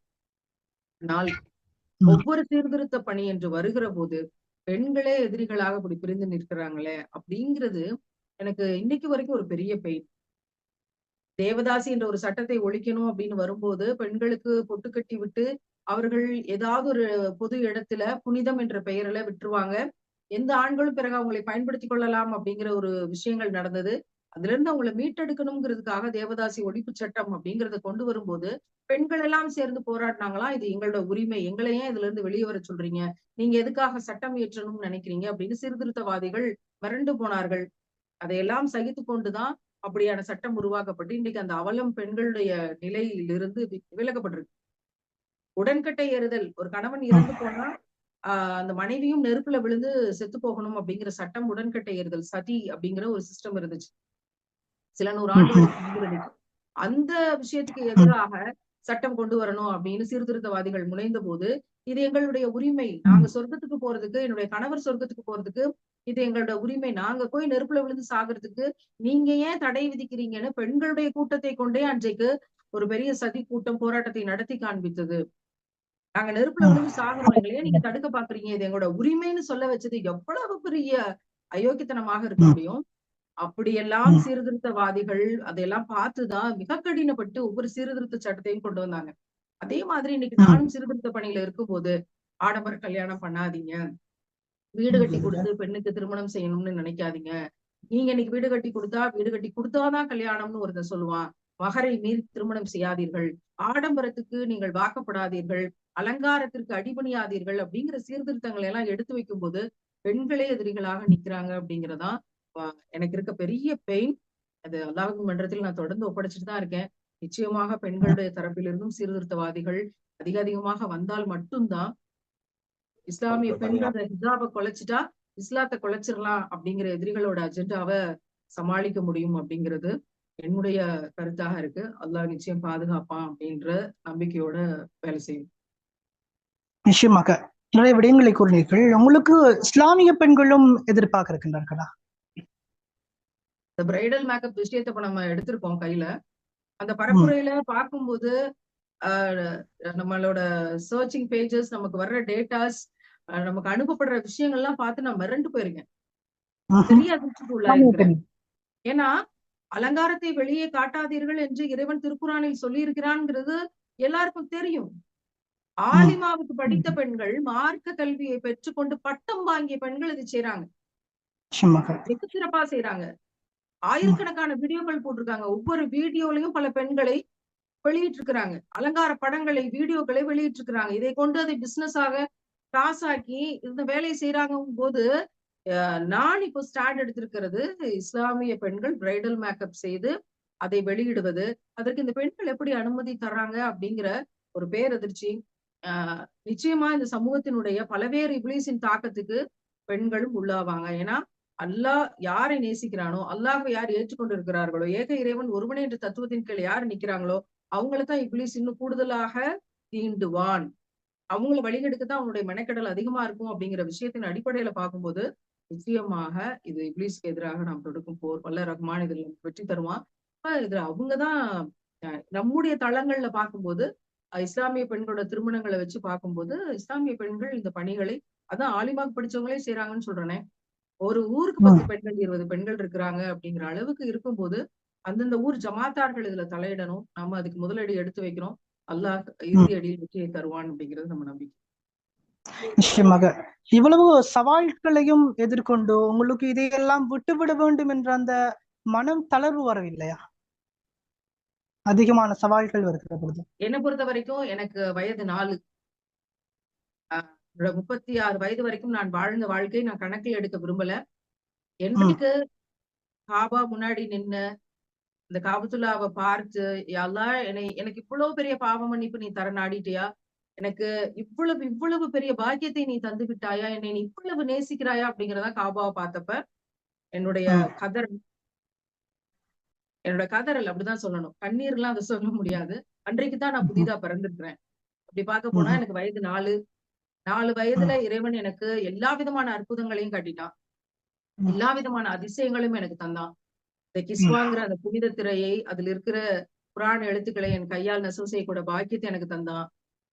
நான் வாழ்க்கையில எதெல்லாம் சாத்தியம், இதெல்லாம் ஆகுமா அப்படின்னு நெனைச்ச விஷயங்களும், நினைக்கவே முடியாத விஷயங்களையும் இறைவன் எனக்கு ஆகுமானதாக்கி தந்திருக்கான். ஒவ்வொரு ஊர்லயும் எனக்கான சகோதரிகளை தந்திருக்கான். இஸ்லாத்துக்குள்ள வரும்போது நான் எவ்வளவோ நேசிச்சிருக்கேன். எவ்வளவோ பேர வந்து இவங்கெல்லாம் நம்ம லைஃப்ல இருந்தா நல்லா இருந்திருக்குமே அப்படின்னு நினைச்சிருக்கோம். எவ்வளவோ சொந்த பந்தங்கள் அவங்களுக்காக நம்ம பாடுபட்டிருக்கோம். எவ்வளவோ இழந்திருக்கோம். அவங்களுக்காக வழி தாங்கியிருக்கோம். தியாகங்கள் செஞ்சிருக்கோம். எந்த விதமான அன்பும் நமக்கு திரும்ப கிடைக்கல. நம்ம குடுத்த பெர்சன்டேஜ் எந்த விதமான உறவுகள் இருந்தும் நமக்கு திரும்ப கிடைக்கல. இதுதான் இன்மை அப்படின்னு தெரிஞ்ச பிறகுதான் நம்ம இந்த சமூகத்தை நோக்கி பயணப்படுவதற்கும், போராடுவதற்கும் தயாராகி கொண்டிருந்த காலகட்டம். அப்பதான் எனக்கு இஸ்லாம் கிடைக்குது. அப்போ எதுவுமே இல்ல, கிட்டத்தட்ட அனாதையா தான் நம்ம வாழ்றோம் அப்படின்னு இருந்து இஸ்லாத்துக்குள்ள நுழைஞ்ச காலகட்டம் போக, இன்னைக்கு ஒவ்வொரு ஊர்லயும் எவ்வளவு சகோதர சகோதரிகள் உங்களுக்காக நாங்க தினமும் துவா செய்றோம். உங்களுக்காக நாங்க அழுது துவா செய்றோம். உங்களுக்காக நாங்க ஒவ்வொரு பக்திலையும் துவா செய்றோம். உங்களுக்காக இந்த அன்பளிப்பை அனுப்பி தர்றோம். உங்களுக்காக இந்த விஷயத்த நாங்க செஞ்சு வச்சிருக்கிறோம். அப்படின்னு ஒவ்வொரு இடத்திலையும் நம்முடைய லட்சியங்களுக்காக, நமக்காக துவா செய்து கொண்டிருக்கக்கூடிய, கண்ணீரோடு நமக்காக துவா செய்யக்கூடிய சொந்தங்களை இறைவன் தந்திருக்கான் அப்படின்னா, இதெல்லாம் காசு கொடுத்து வாங்கக்கூடிய விஷயம் இல்ல. இதெல்லாம் சர்வசாதாரணமாக யாருக்கும் கிடைக்கக்கூடிய விஷயம் கிடையாது. உங்களுக்காக உங்களோட பயணங்கள் வெற்றி அடையணுங்கிறதுக்காக அங்க ஒரு சகோதரி இக்திகாஃப் இருக்கிறாங்க. அப்படிங்கிற போன பரப்புரையின் செய்திகளுக்கு நடுவுல நான் கேட்ட விஷயம்லாம் என்ன தூக்கி வாரி போட வச்சிருச்சுன்னு தான் சொல்லணும். அப்படிப்பட்ட விஷயங்களை இறைவன் எனக்கு தந்திருக்கான் அப்படின்னா, நான் ஏன் சோர்வடையணும்? நான் ஏன் வந்து தோல்வி அடைஞ்சிட்டு தான் நினைக்கணும்? நான் ஏன் இந்த வேலையை விட்டுட்டு போயிரலாம்னு நினைக்கணும்? நான் ஏன் இந்த சீர்திருத்த பணியை விட்டுட்டு போயிரலாம்னு நினைக்கணும்? எனக்கு வயது 4 தான் ஆகுது. இந்த 4 வயதுல இறைவன் எனக்கு இவ்வளவு அற்புதங்களையும் தந்து, இவ்வளவு வாய்ப்புகளையும் தந்து, என்னை தேர்ந்தெடுத்து இந்த வேலையை வாங்குறான் அப்படின்னா, நான் உயிரோடு இருக்கும் கடைசி நொடி வரைக்கும் நபிகள் காட்டிய பெண்ணியம்ங்கிற பரப்புரையை செய்யணும். இறைவன் செய்விப்பான். இதுதான் என்னோட துவாவும் கூட. அதனால ஒரு சோர்வு, இதை நிறுத்திடலாம், இதுக்கு மேல என்ன செய்யறது அப்படிங்கிற விஷயங்கள் நம்ம எல்லாத்தையும் வந்து நமக்கு உள்ள இருக்க பெயினும் நமக்கு கொடுக்கப்படுகிற தொந்தரவுகளும் இஸ்லாம் அப்படின்னு ஒரு விஷயத்த நம்ம ஏத்துக்கிட்டோங்கிறதுனாலையும், இந்த ஹிஜாப்ல இருக்கோங்கிறதுனாலையும் நமக்கு இருக்கக்கூடிய நமக்கு கொடுக்கப்படக்கூடிய பெரிய பெரிய பெரிய நோவினைகளையும் அல்லாஹ் பார்த்துட்டு தான் இருக்கிறான். அப்படியெல்லாம் பப்ளிக்கா கூட என்னால சொல்ல முடியாது. ஆனால் அதற்குரிய பெரிய கூலி எனக்கு உண்டு. என்ன பெரிய கஷ்டத்தை இதுக்கு முன்னாடி சந்திக்கல, இனிமே நம்ம சந்திக்க போறோம். நம்பிய மனிதர்கள் துரோகம் செய்தார்கள் அப்படிங்கிறத விட ஒரு பெயினை நம்ம சந்திக்க போறோம். மற்றதெல்லாம் அந்த பேசுறது, கொடுமைப்படுத்தணும்னு நினைக்கிறது, தள்ளி நின்று விமர்சனம் பண்றது, நம்மளை எப்படியாவது அழிச்சிடணும்னு நினைக்கிறது எல்லாமே தெரியாத நபர்கள் தானே. நமக்கு யார் என்று தெரியாத நபர்கள் தானே. இந்த நம்ம யாருன்னு இவ்வளவு நேசிச்ச நபர்கள் நமக்கு நம்பிக்கை துரோகம் செஞ்சாங்களே, அதை விடவா அது பெரிய விஷயமா இருக்க போகுது? குறிப்பாக அந்த மக்காவுக்கு போன அந்த தருணம், அதை பற்றி எனக்கு தெளிவுபடுத்த முடியுமா? உண்மையில் என்னை பொறுத்தமட்டில் உலகத்தில் இதுவரைக்கும் எந்த ஒரு விடயத்தையும் பார்த்ததில்லை. நான் பார்க்க வேண்டும் என்று ஆசைப்பட்டதில்லை. உங்களிடத்தில் இந்த கேள்வியினை நான் கேட்கின்றேன். மக்காவுக்கு போன அந்த விடயம் பற்றிய ஒரு தெளிவினை, காபா எப்படி இருக்கும்? அதை பற்றிய தெளிவினை எனக்கு கொடுக்க முடியுமா? அதனால இது வரைக்கும் நான் பார்த்தது இல்ல, பார்க்க முடியல அப்படின்னு நீங்க சொல்றது வந்து ஏனோ உள்ளங்களின் ஆஹ் அடிப்படையில இழுக்குது. நல்லா லேசாக்கி உண்மையில் உங்களுக்கு சொர்க்கத்துல பற்றிய நுழையும் போது விடயத்தை பளிச்சுன்னு எல்லாத்தையும் காட்டுவான். அல்ஹம்துலில்லாஹ், இறைவன் நாடினால் எதுவும் சாத்தியம். சுபஹானல்லாஹ். நானுமே வந்து ஷஹாதா சொல்றதுக்கு முன்னாடி இஸ்லாத்தினுடைய பெருமைகளை, சிறப்புகளை, நான் ஒரு முஸ்லிம் பெண்மணி ஆகிறதுக்கு முன்னாடி நானுமே ஒரு பார்வையற்றவள் போலதான் இருந்திருக்கிறேன். நானுமே ம், இருட்டுக்குள்ளதான் இருந்திருக்கிறேன். என் ம், வாழ்க்கையும் இருள் சூழத்தான் இருந்திருக்குது. திரும்பி பார்த்து அந்த 36 ஆண்டுகள்ல நீ எங்க சந்தோஷமா இருந்த அப்படின்னு பார்க்கும்போது எந்த இடமுமே இல்லை அப்படிங்கிறது இன்றைக்கு என்னுடைய மறுக்க முடியாத பதில். ம்ஹும், அப்படி இருக்கும்போது இருள் சூழ்ந்த அந்த நாட்கள்ல தான் நானும் இருந்தேன். அப்போ நான் உம்ராக்கு போறேன். போகும்போது ஆஹ் கீழேயே பார்த்து கொண்டு போறேன் நானு. தரையை மட்டுமே பார்த்து கொண்டு வாங்கன்னு எனக்கு வழிகாட்டுதல். ம், தரையை மட்டுமே பார்த்து கொண்டு வரேன். உள்ள போயாச்சு. அந்த 79ஆம் நம்பர் ம், கேட்டுக்குள்ள போயாச்சு. உள்ள போயிட்டு நடந்து போயாச்சு. தரையவே பார்த்துட்டு போறேன். ம், எக்ஸ்கலேட்டர்ல போறோம். தரையவே பார்த்துட்டு இறங்குறேன். கீழே ம், இறங்கியாச்சு. காபாவை பார்க்கக்கூடிய தூரத்துல போயாச்சு. காபாக்கு பக்கத்துல போய் நின்னாச்சு. அது வரைக்கும் என்னோட அமீரோட ம், கட்டளையை நான் மீறல. கீழே தரையவே பார்த்து கொண்டுதான் போறேன். பிறகு இப்ப நிமிர்ந்து பாருங்க அப்படின்னு ம், சொல்லும் போது நான் கண்ணை நிமிர்ந்து பாக்குறேன். ஒரு மணி 1:30, ம், 2 மணி இருக்கும் இரவு. அவ்வளவு ம், பெரிய வெளிச்சம், சுற்றிலும் அவ்வளவு விளக்குகளோட வெளிச்சம். இரவா ம், பகலா அப்படின்னு தெரியாத அளவுக்கான பெரும் வெளிச்சம். அவ்வளவு ம், மின்விளக்குகளுக்கு மத்தியில ஒரு கருப்பும் தங்கமுமான ம், அவ்வளவு மின்விளக்குகள் சூழ்ந்த அந்த இடத்துல கருப்பும் ம், ஆஹ் அது கருப்பு தங்கமா அப்படின்னு சொல்ற அளவுக்கு அது ஒரு அவ்வளவு ஷைனிங்கான மெட்டீரியல்ல ஒரு துணி ம், போர்த்தப்பட்டிருக்கு. ஒரு சின்ன கட்டிடம் தான். அந்த சின்ன ம்ஹும், கட்டிடம் எவ்வளவு அழகா இருந்துச்சுன்னு வார்த்தைகளை சொல்லிட முடியாது. அதுல வந்து ம், பார்டர் போட்ட மாதிரி குரான் எழுத்துக்களை தங்க நூலால் நெசவு செய்து இருக்கிறார்கள். சுபஹானல்லாஹ். ம்ஹும், கண்ணால பார்க்கக்கூடிய அத்தனை பரவசமும் அல்லாவை சந்தித்து நேரில் பேசுறோமோ இங்க இருந்து அப்படின்ற ஒரு இடத்துக்கு நம்மள ஷிஃப்ட் ஆக்கிருச்சு. ம்ஹும், சுபஹானல்லாஹ். ஏன்னா அது காபத்துல்லான்ற கட்டிடத்துக்கான மகிமையா இருக்கும்னு எனக்கு தோணல. நான் ம், உயிரினும் மேலாக நேசிக்கும் முத்தமன நபிகள் நாயகம் ஸல்லல்லாஹு அலைஹி வஸல்லம் அவர்கள் அங்க பிறந்து தொழுது, அதுக்கு முன்னாடி இப்ராஹிம் நபி அவர்கள் அங்க கட்டி அவங்க கேட்ட துவா, இதனுடைய எல்லா விதமான வைப்ரேஷனும் அங்க இருக்குது அப்படின்னு நான் ஃபீல் பண்றேன். ம், இத ஒரு ட்ரிப்னு நினைச்சா ட்ரிப்பு தான். ஒரு டூர்ன்னு நினைச்சா ஒரு டூர் தான். இது ஒரு சுற்றுலா ம், பயணம்னு நினைச்சா சுற்றுலா தான். இது ஒரு உல்லாச பயணம் நீங்க எடுத்தீங்கன்னா உங்களுக்கு உல்லாசம் தான். ஆனால் ம், இறைவனை நெருங்கக்கூடிய ஒரு புனித பயணம்னு நினைச்சா அது புனித பயணம் தான். இம்மையில இருந்து கழட்டி ம், கொண்டு போய் உங்களை அல்லாஹ் பக்கத்துல கொண்டு போய் வைக்கக்கூடிய ஒரு காட்சி அந்த காபாவினுடைய காட்சி. இப்ப ம், அவ்வளவு ஒரு பரவசமான பொழுது அழ ஆரம்பிச்சேன், அழுதுட்டே இருந்தேன். கிட்டத்தட்ட ஒரு அந்த அழுகை நிக்கிறதுக்கு 1:30 மணி நேரம் ஆச்சு. ம்ஹும், அழுகை நிக்கவே இல்ல. 7 முறை காபாவை சுற்றி வலம் வரணும், தவாஃப் செய்யணும் அப்படின்ற ஒரு விஷயம் இருந்தது. அந்த 7 ம், முறையும் காபாவை பார்த்து கொண்டே, அழுது கொண்டே, என் வாழ்க்கையில அப்படி ம், நடந்துச்சுல்ல, அல்லாஹ் நீ பார்த்துட்டு தானே இருந்தேன்னு அல்லாவோட பேசிக்கிட்டு இருந்தேன். ம்ஹும், ஒவ்வொரு விஷயமும் இந்த 36 ஆண்டுகள் என்ன நடந்துச்சு அப்படிங்கிற விஷயத்த நான் அல்லாட்ட வந்து ம், பேசிட்டு இருந்தேன், ஷேர் பண்ணிட்டு இருந்தேன். அங்க ஒரு சிட்டுக்குருவி அந்த காபாவோட துணியை கொத்திட்டு இருந்துச்சு. அப்போ நான் ம், இன்னும் என்னோட அழுகை இன்னும் பலமா கூடுதலாச்சு. என்ன காரணம்னா, யா அல்லாஹ் ம், அந்த சஃபியாங்கிற ஒரு போலீஸ் ஆபீசர் டெல்லியில கொலை செய்யப்பட்ட போது நான் எவ்வளவு துடிச்சு போனேன். அப்போ ஒவ்வொரு மேடைகள்லயும் நான் பேசினேனே, அபாபில் பறவைகளைப் போல பெண்களின் கூட்டத்தை இறைவன் அனுப்பியிருக்கிறான். நம்ம வந்து பெண்களால என்ன செஞ்சிட முடியும் அப்படின்னு கேக்குறாங்க. அபாபில் ம், பறவைகளைப் போல இன்றைக்கு நம்ம வந்து கிளர்ந்து எழுந்திருக்கிறோம். நிச்சயமாக ம், யானைப்படை கூட்டத்தை அழித்தது போல எதிரிகளோட கூட்டத்தை அழிப்போம் அப்படின்னு எத்தனை மேடையில இந்த ம், அபாபில் பறவையை பத்தி பேசினேன். இதையெல்லாம் குரான்ல இருந்து எனக்கு காமிச்சு, அதை நான் மேடையிலும் பேச வச்சு, அதுக்கான அங்கீகாரத்தை எனக்கு வாங்கி கொடுத்து, அந்த குடும்பத்துக்கும் உதவக்கூடிய பாக்கியத்தை என் வழியா நீ செஞ்சு கொடுத்து, இதோ அந்த சிட்டுக்குருவியை பார்க்கும்போது அந்த அபாபில் பறவைய வந்து எனக்கு ஞாபகம் வருது அப்படின்னா, இதையெல்லாம் எனக்கு கொடுத்த நீ எத்தனை பெரியவன், எனக்கு நீ எவ்வளவு கருணை காட்டியிருக்கன்னு அந்த சிட்டுக்குருவி என்னோட அழுகை இன்னும் பல மடங்கு அதிகமாக்குச்சு. அப்படித்தான் 7 ம்ஹும், முறை சுற்றி வந்தேன். 7 முறை என்ன 7 சுற்றுல என்ன நடந்துச்சுன்னு எனக்கு தெரியாது. நான் அல்லாவோட பேசிக்கிட்டு இருந்தேன். அப்படிதான் அந்த முதல் பயணம் அமைஞ்சது. எந்த ஒரு தருணத்திலயும் என்னால ஒரு மறக்க முடியாத ஒரு பொழுது, ரொம்ப மனசு சோர்வா இருக்க மாதிரி ஏதாவது நடந்ததுன்னா, இந்த காட்சிய அப்படியே நினைச்சு பார்ப்பேன். அனுபவம், அந்த ஈமானிய சிந்தனைகள், அது உள்ளத்தை உலுக்கி போட்ட விதம், அப்படியே இம்மையில இருந்து கழட்டி கொண்டு போய் அல்லாஹ்க்கு பக்கத்துல தூக்கி போட்டது. சுபஹான் அல்லாஹ். இறைவன் மிகப்பெரியவன். நபிகளாரினுடைய இடம், அவங்க அங்கிருந்து தொழுது அழுது இஸ்லாம் பிறந்த இடம், குர்ஆன் கொண்டு வந்து கொடுக்கப்பட்ட அந்த ஹிரா மலை, இது எல்லாமே ஒரு பெரிய பரவசத்தை ஏற்படுத்துச்சு. எனக்கான பெரிய படிப்பினைகளையும், நான் தேடிக்கொண்டிருந்த கேள்விகளுக்கு ஆழமான பதில்களையும் தந்தது. ஒவ்வொரு முறை பயணப்படும் போதும் நிறைய விஷயங்கள் அங்கிருந்து அள்ளிக்கிட்டு வரேன். என்னோட மரணிக்கும் பொழுதுக்குள்ள இதையெல்லாம் வந்து வெளிச்சமாக நான் என்னால் ஆன மட்டும் இறைவன் பரப்பி தரணும் அப்படின்னு. நிச்சயமா அதுதான் நீங்க கேட்கும்போது இந்த அனுபவத்தை இப்படித்தான் பகிர முடியுது. உண்மையில் நிறைய விடயத்தை பற்றி சொல்லியிருந்தீர்கள். உலகத்தை நான் பார்க்க வேண்டும் என்று ஆசைப்பட்டதில்லை என்று நான் கூறியதற்குரிய காரணம், நம்மை படைத்து அனுப்பிய அந்த இறைவனுக்கு தெரியும் நம்மை எப்படி வாழ வைக்க வேண்டும் என்று. அதனால் உலகத்தை பார்க்கவில்லை என்ற கவலை எனக்கு கொஞ்சமும் இல்லை. யாரும் எனக்கு கண் பார்வை கிடைக்க வேண்டும் என்று பிரார்த்திக்கவும் தேவையில்லை என்ற விடயத்தை தெளிவாக தெரிவிக்க விரும்புகின்றேன். ஏன் அப்படின்னா நிறைய பேர் வந்து பிறகு கமெண்ட்ஸ் பண்ணுவாங்க, கண் பார்வை கிடைக்கணும் அப்படின்னு. உலகத்திலேயே நான் வெறுக்கின்ற விடயமும் எனக்கு பிடிக்காத விடயமும் எனக்கு கண் பார்வை கிடைக்க வேண்டும் என்று இன்னொருவர் ஆசைப்படுவது என்ற அந்த விடயத்தையும் தெரிவித்துக் கொண்டு உண்மையில் நிறைய அனுபவங்கள் பற்றி கூறினீங்க. ஹஜருல் அஸ்வத் அந்த கல்லை முத்தமிடக்கூடிய வாய்ப்பு கிடைத்ததா? இல்ல, இப்ப வரைக்குமே நான் சந்திச்சதுல இருந்தே சரியான கூட்டம்.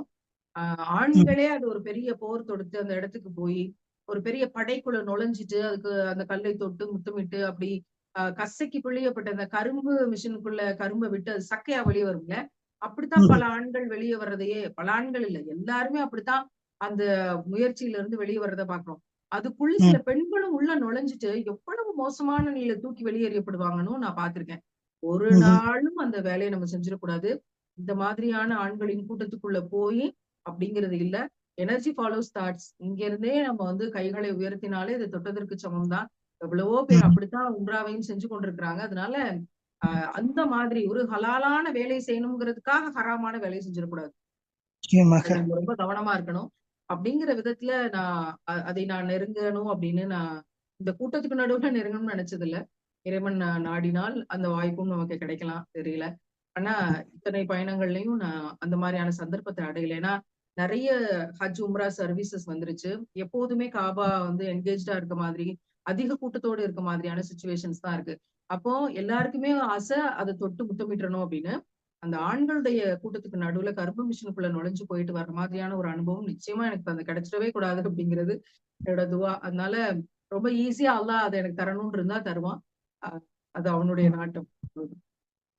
உண்மையில் நிறைய விடயங்களை கூறிந்தீர்கள். குறிப்பாக நீங்கள் எத்தனை தடவை உம்ரா ஹஜ் செய்யக்கூடிய வாய்ப்பு கிடைத்தது? புரியல. உம்ரா செய்யக்கூடிய, மக்காவுக்கு செல்லக்கூடிய வாய்ப்பு எத்தனை தடவை கிடைத்திருக்கிறது உங்களுக்கு? வரைக்கும் ஒரு 5 முறை பயணப்பட்டிருக்கேன்னு நினைக்கிறேன்.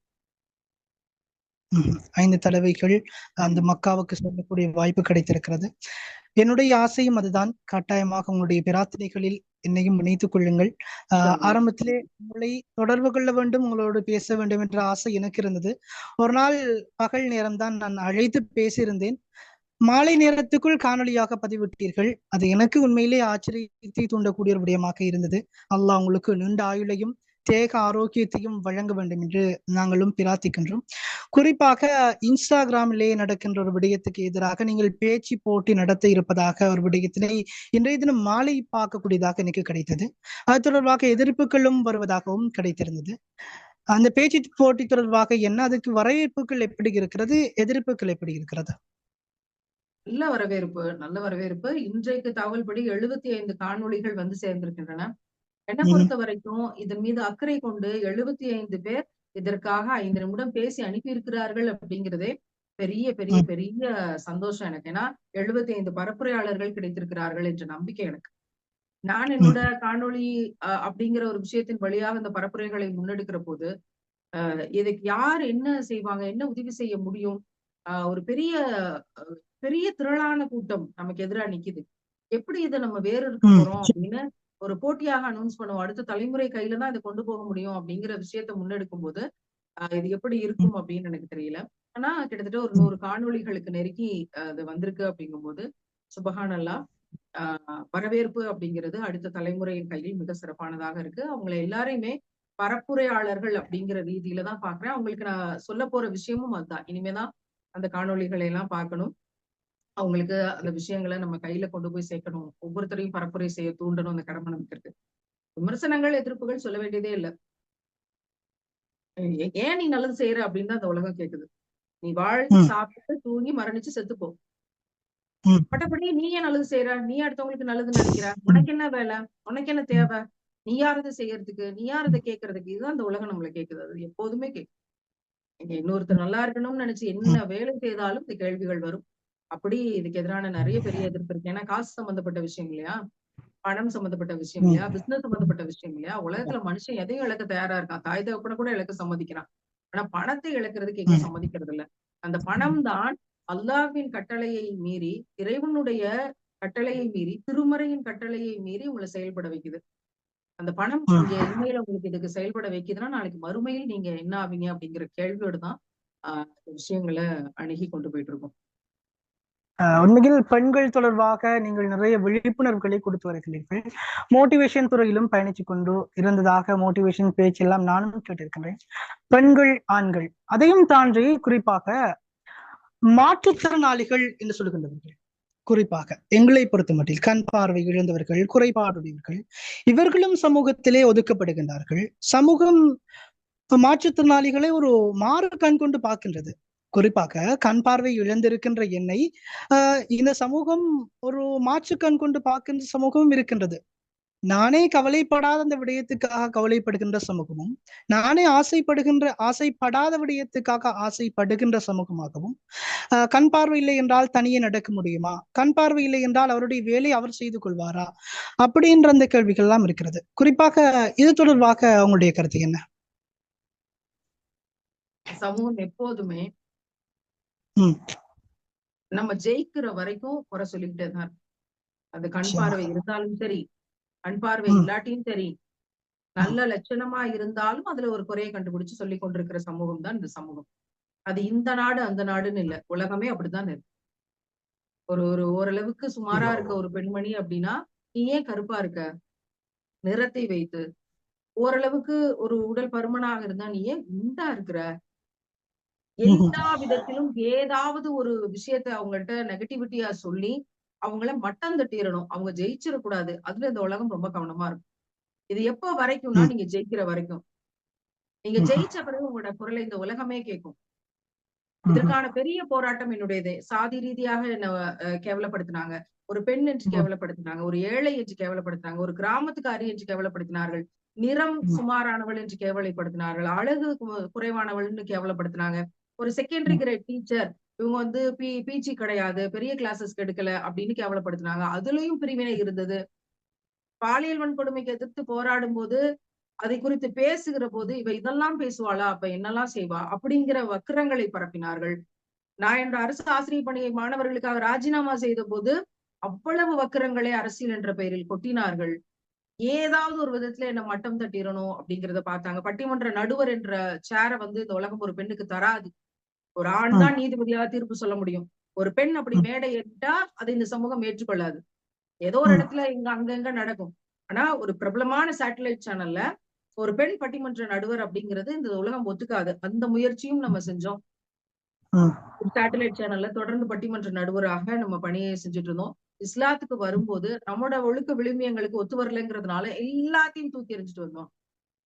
எல்லாத்தையும் தூக்கி எறிஞ்சிட்டு வந்தோம். கிட்டத்தட்ட 5 லட்சம் பெண் பிள்ளைகளை சந்திச்சு பாலியல் வன்கொடுமைக்கு எதிராக பிரச்சாரம் பண்ணி கொண்டு பொள்ளாச்சியில சட்டமன்ற தேர்தலில் சுயேட்சை எம்எல்ஏ வேட்பாளராக இவ்வளவு ஆயிரக்கணக்கான பெண்கள் இங்க அபியூஸ் பண்ணப்பட்டிருக்காங்கன்னா அதை எதிர்த்து ஒரு பெண்ணின் குரலாக என்னோட குரல் இருக்கும் அப்படின்னு எந்த விதமான உதவியும் இல்லாம அங்க போய் நின்னோம். பொள்ளாச்சிக்கு 1 லட்சம் மக்களை சந்திச்சோம். அவ்வளவு பரப்புரையும் அங்க செய்ய முடிஞ்சது. அதுக்கான எல்லா வழிகாட்டுதலும் திட்டமிடுதலும் இறைவனுடையதுன்னு இன்னைக்கு நான் உணர்றேன். அப்ப நான் இஸ்லாத்தை ஏற்றுக்கொள்ளல. எல்லா விதத்திலும் இந்த உலகம் மட்டம் தட்டிக்கிட்டே தான் இருக்கும். எப்போ வரைக்கும்? இந்த காலகட்டம் வரைக்கும் உலகம் என்ன மட்டம் தட்டி கொண்டேதான் இருந்தது. நான் இஸ்லாத்துக்குள்ள வரும் பொழுது நான் ஒரு அங்கீகாரத்தை பெறணும்னு நினைச்சேன்ல, நான் ஒரு இடத்துல ஜெயிக்கணும்னு நினைச்சேன்ல, நான் ஒரு இடத்துல எங்க தாய் தகப்பனுக்கான ஒரு கண்ணியத்தை பெற்றுக் கொடுக்கணும்னு நினைச்சேன்ல. என்னாலேயும் உங்க தடைகளை எல்லாம் மீறி ஜெயிக்க முடியும். ஒரு பெண் என்ற காரணத்தினால நான் தோற்று போகல அப்படிங்கறத சொல்லணும். சாதி ரீதியாகவோ எந்த ரீதியாகவும் நான் தாழ்ந்தவள் கிடையாது அப்படிங்கறத நான் நிரூபிக்கணும்னு ஆசைப்பட்டேன்ல. ஒரு உயரத்துக்கு எந்த விருதுகளின் மேடைக்கும் எனக்கு அழைப்பு இருக்காது. எந்த உயர்ந்த மேடைகள்லயும் எனக்கு விருதுகள் வழங்கப்படாது. நம்ம சாதாரண வேலை செஞ்சுக்கிட்டு இருக்கவங்களை எல்லாம் கூப்பிட்டு கொடுப்பாங்க. அப்ப நான் பார்ப்பேன், அன்னார்ந்து பார்ப்பேன். ஏன் இந்த அங்கீகாரம் எல்லாம் நமக்கு கிடைக்கவே கிடைக்காதான்ற ஆசை 10 ஆண்டுகளுக்கு முன்பாக இருந்தது. அதுக்காக நம்ம நிறைய உழைச்சோம், மெனக்கெட்டோம். எந்த விருதும் உயர்ந்த விருதும் நமக்கு இந்த இம்மையில கொடுக்கப்படாது. எப்ப வரைக்கும் இவ்வளவு அவமானங்களும் மட்டம் தட்டுறதும் நடக்கும்? நீங்க ஜெயிக்கிற வரைக்கும். என்னோட ஜெயிப்புங்கிறது எங்க நடந்தது தெரியுமா? அதுக்கு பிறகு உலகம் என்னோட குரலை ரொம்ப அழகா கேட்டுச்சு. என்னோட ஷஹாதா காபா முன்னாடி நான் சொன்ன போது என்னோட ஷஹாதா கிட்டத்தட்ட உலகம் முழுக்க எல்லா மொழிகளிலும் அந்த 28 செகண்ட்ஸ் வீடியோ வைரல் ஆச்சு. ஒரு வீடியோ ஒரு நாட்டுல வைரல் ஆகலாம், ஒரு மாநிலத்துல வைரல் ஆகலாம், ஒரு ஊர்ல வைரல் ஆகலாம், ஒரு வேர்ல்டு வைடு வைரல் ஆகலாம். ஆனா எல்லா நாடுகள்லயும் எல்லா மொழிகள்லயும் அது போய் சேர்றது அப்படிங்கறதெல்லாம் அவ்வளவு பெரிய ஆச்சரியம். நான் முதல் உம்ரா செய்றேன். அந்த உம்ரா முடிக்கிற அந்த பயணத்துக்குள்ளாகவே காபத்துல்லால வச்சு ஒரு இங்கிலாந்து நாட்டு பெண்மணி என்னை சந்திச்சு, நீங்க தானே அந்த ஷஹாதா சொன்ன பெண்மணி, ரியலி அல்லாஹ் சோஸ் யூ அப்படின்னு சொல்லிட்டு போன அந்த விஷயங்கள், சுப்ஹானல்லாஹ். நீங்கள் இறைவனால் யார் இந்த லண்டன் பெண்மணி, நீங்க தேர்ந்தெடுக்கப்பட்டிருக்கீங்க அப்படிங்கிற விஷயத்த அவங்க எனக்கு சொல்லி கொடுத்துட்டு போறாங்க அப்படின்னா, மொழி தெரியாது, தேசம் தெரியாது, எவ்வளவு தூரம்னு தெரியாது, யாருன்னு தெரியாது, பெயர் தெரியாது, எதுவுமே தெரியாது. ஆனா அந்த வீடியோ வைரல் ஆச்சு.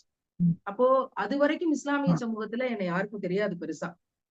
அந்த வீடியோவுக்கு பிறகு ஒவ்வொரு ஊர்லயும், கிராமங்கள்லயும், பெருநகரங்கள்லயும், வெளிநாடுகள்லயும் பாத்திமா சபரிமாலா இஸ்லாத்தை ஏற்றுக்கொண்டு இவங்க என்ன பெண் விடுதலை போராளி அப்படிங்கிற விஷயம் வைரல் ஆச்சு. அந்த வெற்றிக்கு பிறகு இன்றைக்கு நான் தொடர்ந்து என்னுடைய பரப்புரையை நான் செய்து கொண்டிருக்கிறேன். நீங்க வெற்றி பெற வரைக்கும் இந்த சமூகம் அப்படிதான் சொல்லிக்கிட்டு இருக்கும். ஆனா உங்களை நான் ஒரு பெரிய வெற்றியாளரா தான் பாக்குறேன். இந்த உலகம் சொல்லலாம் உங்களுக்கு கண் பார்வை இருக்கு இல்லைங்கிற தரப்புல. பெரும்பாலும் இந்த மாதிரி இன்டர்வியூஸ்க்கு நான் ஒத்துக்கிறது கிடையாது. அவ்வளவு சாமானியமா ஒத்துக்கிறது கிடையாது. ஆனா இந்த தம்பி கேட்டாரு அப்படின்னு சொன்ன உடனே இமீடியட்டா சரி ஓகே இன்றைக்கு இரவு நேரத்தை கொடுக்கலாம் அப்படின்னு நாங்க முடிவு பண்ணோம். என்ன காரணம் அப்படின்னா, இன்னைக்கு இந்த பிரைடல் மேக்கப்ங்கிற பேர்ல கண்ணு அழகா இருக்கு, கண்ணு தெளிவா பார்வையோட இருக்கு, இறைவன் அழகா படைச்சு தந்திருக்கிறான். அந்த கண்ணுக்கு மேல, இமைகளுக்கு மேல ஒரு 20 கலரா ஜிகுனாக்களை, கலரா ஏதோ பொடிகளை அப்பிக்கொண்டு, போலி இமைகளை வைத்துக்கொண்டு அந்த கண்ணை சுத்தி மட்டும் 25-30 ப்ராடக்ட்ஸ பயன்படுத்துறாங்க இன்றைக்கு பெண்கள். இப்படிப்பட்ட இமையை போலியாக ஒட்டி கொண்டு இருப்பவங்களுக்கு மத்தியில, கண்ணை போலியாக அலங்கரிச்சு காட்டணுங்கிற மத்தியில, கண் பார்வை இல்லைனாலும் எனக்கு குர்ஆனுடைய வெளிச்சம் இருக்கிறது அப்படிங்கிற ஒரு மிகப்பெரிய ஒரு விஷயத்த கையில எடுத்து அதுக்குள்ள பயணிச்சு கொண்டிருக்கிற உங்களை போன்ற இளைஞர்கள் தான் நாளைக்கு உலகத்தினுடைய வெளிச்சமாக இருப்பார்கள் அப்படிங்கிற எங்களுடைய குறைந்தபட்ச நம்பிக்கை. நீங்க என்னுடைய பார்வையில வெற்றியாளர் தான். இந்த சமூகம் என்ன சொன்னாலும் குறை கூறிக்கொண்டேதான் இருக்கும் ஏதாவது ஒரு வகையில. ஆனால் உங்களை போன்ற வெற்றியாளர்கள் எங்களாலையும் இந்த பணிகளை செய்ய முடியும். எவ்வளவு ஃபாலோவர்ஸ் இருக்காங்கன்றது பிரச்சனை இல்லை, எவ்வளவு பேர் இதை பார்க்க போறாங்க அப்படிங்கிறது பிரச்சனை இல்லை. ஆனால் என்னுடைய பணியை நான் அல்லாஹ்வின் பொருட்டு, என்னுடைய பணியை என்னோட திறமையை முன்னிறுத்தி நான் செய்து கொண்டே இருப்பேன். அல்லாஹ் வழி நடத்துவான் அப்படிங்கிற இந்த அழகான விஷயம் இருக்குல்ல, ஹலாலாக செய்யக்கூடிய விஷயம் இருக்குல்ல. ஜெயிக்கிறதுக்கு 1000 வழி இருக்கு ஹராமா வேலை செய்யறதுக்கு. ஆனா ஹலாலாக நின்று அதை நான் முன்னெடுப்பேங்கிற விஷயம் யாரு முன்னெடுக்கிறாங்களோ, யார் கையில எடுக்கிறாங்களோ அவங்க எல்லாம் வெற்றியாளர்கள் தான். அந்த வகையில தம்பி நீங்களும் ரொம்ப அழகான வெளிச்சத்துக்குரிய வெற்றியாளர் தான். துஆக்கள் எங்களுக்கு எப்பொழுதும் இருக்க வேண்டும். இன்றைய தினம் இன்றைக்கு காலையில தான் அழைப்பை எடுத்து இன்டர்வியூ செய்யணும் அப்படின்னு கேட்ட உடனே இன்னைக்கு 9ல இருந்து 10 வரைக்கும் அப்படின்னு சொல்லி அப்பாயின்மெண்ட் கிடைச்சிருக்குன்னு அவங்களோட அசிஸ்டன்ட் பேசியிருந்தாங்க. உண்மையிலேயே எனக்கு ரொம்ப சந்தோஷமா இருந்துச்சு. நிறைய பேரை அழைத்து இருக்கின்றேன், நிறைய பேரோடு தொடர்புகள்ல முயற்சித்து இருக்கின்றேன். இஸ்லாமிய ரீதியில் பயணிப்பவர்களாக இருக்கலாம், உயர்ந்த இடத்திலே இருக்கின்றவர்கள் எல்லாம் அழைப்புக்கு பதிலளிக்க மாட்டார்கள், அழைப்பு எடுத்தால் பேச மாட்டார்கள், அப்படியெல்லாம் இருக்கிறது. ஆனால் அழைத்த உடனே பேசினது ஒரு ஆள்னா நீங்க தான். நான் நிறைய பேரை கண்டக்ட் பண்ணேன், இஸ்லாமிய ரீதியிலே கூட பயணிச்சிட்டு இருக்கிறவங்க, அவர்களை சந்திக்க வேண்டும், பேச வேண்டும் என்ற ஆர்வத்திலே நீங்கள் தான் எனக்கான அந்த ரெஸ்பான்ஸ் உங்கள்கிட்ட இருந்து கிடைச்சி எனக்கு ரொம்பவே சந்தோஷம். உங்கள்கிட்ட இறுதியாக எங்களுடைய Islamic TV media and social TV இது செய்திகளை வழங்கி கொண்டிருக்கின்றது. இஸ்லாமிக் டிவி மீடியா அது நான் செஞ்சிட்டு இருக்கேன். இந்த யூடியூப் சேனல் பத்தி நீங்க ஏதாவது சொல்ல ஆசைப்படுறீங்களா? எதிர்காலத்துல என்னென்ன விடயங்களை கொண்டு போய் கொடுக்கணும், அதை பற்றி சொல்லுங்க. ஹராம்களை தவிர்த்து கொள்வது, இறைவன் எதையெல்லாம் தடுக்க சொல்லியிருக்கானோ அதெல்லாம் தடுத்து கொள்றது அப்படிங்கிற விஷயங்களை அதிக அதிகமாக பிரச்சாரம் செய்யுங்க. ஹராமான விஷயங்களை ஹராமான விஷயங்கள் வழியாக செய்ய முடியாது. நன்மையை கொண்டுதான் தீமையை தடுக்க முடியும் அப்படிங்கறத அதிக அதிகமாக பிரச்சாரம் பண்ணுங்க. இந்த சமூகத்துல பொய் சொல்றவங்க அதிகமாயிட்டாங்க. பேசுறது ஒண்ணு, செய்யறது ஒண்ணு அப்படிங்கறதுமாக அதிகமாயிட்டாங்க. ஒரு ஒரு ட்ரீட்மெண்ட்டை வந்து கொடுக்க தொடங்கணும். பிரைடல் மேக்கப் அப்படிங்கிற தளத்துல இருந்து சில பேருடைய போட்டோஸையும் அவங்களோட பேஜ்ல இருந்து எடுத்து, அல்லாவுக்கு எதிராக நீங்க வேலை செய்வீங்கன்னா, உங்களுக்கு எதிராக வேலை செய்ய வேண்டியது எங்களுக்கு கடமை இருக்கு. இது எவ்வளவு ஆபத்தானதுன்னு பாருங்க அப்படிங்கிற ஒரு சின்ன ட்ரீட்மெண்ட், ஒரு சிகிச்சைக்காக அதை வெளியிட்டு 1 மணி நேரத்துல டெலீட் செஞ்சோம். ஆனால் இந்த சமூகம் அதை என்ன மாதிரியாக ஒரு ஒரு குரூப் வந்து பரப்புரை செய்யுது அப்படின்னா, அந்த காசு அப்படிங்கிற தளத்துல, தன்னோட ஈகோ அப்படிங்கிற தளத்துல, அந்த மேக்கப் ஆர்டிஸ்டாக இருக்கக்கூடிய பல பேர் வந்து அதுக்கு ஒரு பெரிய என்ன சொல்றது, பூசி மழுகி அப்படிம்பாங்க. அந்த மாதிரியான பல விஷயங்கள வந்து அவங்க செஞ்சுட்டு இருக்காங்க. அதுக்கு எதிர் அலைகளாக. ஆனால் ஹராமான ஒரு விஷயத்தை முன்னிறுத்தி கொண்டு ஒரு நாளும் அவங்களால ஹலால போதிக்க முடியாது. நிச்சயமாக. நான் அவங்களோட எல்லா படங்களையும் எடுத்து கண்டினியூஸா போட்டிருந்து என்னால வந்து ஒரு பரப்புரையை செய்ய முடியுமா அப்படின்னா செய்ய முடியாது. அவங்க செஞ்சதையே நானும் செஞ்சேன் அப்படிங்கிறது ஆயிரும். நான் செய்ய நினைத்தது ட்ரீட்மெண்ட். அதுக்கான ஒரு சின்ன சாம்பிள், ஒரு சின்ன காயின வந்து தட்டி விட்டுட்டு, இதுல எவ்வளவு ஆபத்து இருக்கு, எச்சரிக்கையா இருங்க அப்படிங்கறத சுட்டி காட்டணுங்கிறதுக்காக நம்ம அந்த வேலையை செஞ்சோம். அல்ஹம்துலில்லாஹ் நிறைய பெண் பிள்ளைகளுடைய படங்கள் இப்ப நிறைய பேருடைய தளங்கள்ல இருந்து அழிக்கப்பட்டிருக்கு. அதுக்கான ப்ரூஃப் நம்ம கிட்ட இருக்கு. அதுவே ஒரு பெரிய முன்னேற்றம். இதைத்தான் நீங்க வந்து தொடர்ந்து செய்யணும். ஹராமான விஷயங்களை தடுத்துக் கொள்ளுங்கள்ங்கிறதுக்கான பிரச்சாரத்தை அதிக அதிகமாக செய்யணும். அதுக்கான செயல் களத்துல போய் எப்படி இறங்க முடியும் அப்படிங்கிறது, என்ன மாதிரியான வேலை செய்ய முடியும் அப்படிங்கிறத நீங்க உங்க அளவுல தீர்மானம் பண்ணிக்கிட்டு, அதுக்கான தொடர் பரப்புரையை செய்யுங்க. ஃபார் எக்ஸாம்பிள் நோட்டீஸ் குடுக்கலாம்.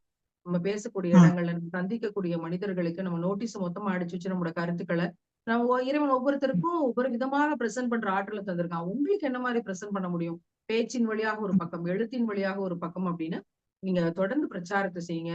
பிரச்சாரத்தை செய்யும்போது ஒரு 5 ஆண்டுகள்ல நீங்களே வந்து ஒரு ஷேப் வந்திருப்பீங்க. அல்லாஹ் வந்து உங்களை நெருங்கி இருப்பான். அந்த விஷயத்த உங்களால உணர முடியும். அதை பேருக்காகவோ, புகழுக்காகவோ, காசுக்காகவோ வேற எதுக்காகவும் செய்யாம, நிச்சயமாக அல்லாஹ்வுக்காக செய்றோம். நமக்கு தேவையான எல்லாத்தையும் அல்லாஹ் தருவான். அது காசு, பணமோ, அங்கீகாரமோ எதுவோ நமக்கு தேவை அப்படிங்கிறத அல்லாஹ் தரப்போறான். அத நீங்க ரொம்ப அழகா சொன்னீங்க. எனக்கு வந்து நான் கண் பார்வை வேணும் அப்படின்னு நான் கேட்டதே கிடையாது. ஏன்னா நான் எப்படி இருக்கணுங்கிறது படைச்ச இறைவனுக்கு தெரியாதா? அதனால வந்து நான் அப்படி நினைச்சத ஒரு குறைபாடா நினைக்கல அப்படின்னு சொல்ல அந்த விஷயத்துல ஏகப்பட்ட படிப்பினைகள் இருக்குது. அதனால இதே நோக்கோட உங்களோட பரப்புரையை தொடர்ந்து செய்யுங்க. நன்மை விதைக்கும், தீமை தடுக்கும். அதுதான் உங்களோட சேனலுக்கு நான் வைக்கக்கூடிய கோரிக்கையாக இருக்கு. நான் மன்னிக்கவும், ஆரம்பத்திலே கேட்க நினைச்ச விடயம், உங்களுடைய தமிழ் உண்மையிலேயே அழகா இருக்கு. நீங்க பேசக்கூடிய ஒவ்வொரு வார்த்தைகள், ஆஹ் தமிழ் அழகா இருக்கு. இந்த தமிழ் எப்படி வந்துச்சு, அதை பத்தி கொஞ்சம் சொல்லுங்க. சிறு வயதுல இருந்தே மேடைகள்ல நம்ம பேசிட்டு இருக்கோம். தமிழ் மீதான தாக்கம் எனக்கு தெரிந்து ஒரு 9 வயதுல இருந்து புத்தகங்கள் படிக்க ஆரம்பிச்ச சூழ்நிலைகளை இறைவன் உருவாக்கி தந்திருக்கான். இன்றைக்கு வரைக்கும் நான் என்னோட வாழ்க்கையிலிருந்து மாற்றிக்கொள்ளாத ஒரு பெரிய பொக்கிஷம் அப்படின்னா அந்த புத்தக வாசிப்பு தான். அந்த புத்தகங்கள் நிறைய வாசிக்க வாசிக்க நிறைய தமிழ் வார்த்தைகள் பரிச்சயமானது. அதுக்கு தொடர்ந்து நிறைய மேகசின்ஸ்ல இருந்து நிறைய நிறைய வார இதழ்கள், நாளிதழ்கள்ல இருந்து கவிதைகளை படிக்க ஆரம்பிச்சோம். அப்ப கவிதைகள் எனக்கு ரொம்ப பிடிச்ச ஒரு தளமாக மாறுச்சு. அதுக்கு பிறகு நிறைய கவிதைகள் எழுத தொடங்கினோம். அப்படி கவிதைகள் எழுத தொடங்கி, அதுக்கப்புறம் நிறைய படிக்க தொடங்கி, பிறகு மேடைகள்ல பேச தொடங்கிய இந்த 3 விடயங்களும் சேரும் பொழுது, தமிழ் அப்படிங்கிறது எனக்கு மிகவும் பிடித்தது. அதுல எனக்கு இலங்கை தமிழ் ரொம்ப பிடிக்கும். நான் நிறைய மேடைகள்ல ஆங்கிலம் கலக்காமல் பேசும் பொழுது நிறைய பேர் என்கிட்ட கேட்டிருக்காங்க. மேடைகள்லன்னு மட்டும் இல்ல, பொதுத்தளங்கள்லயும் நான் பேசும்போது, நீங்க ஈழத்தமிழா அப்படின்னு கேட்பாங்க.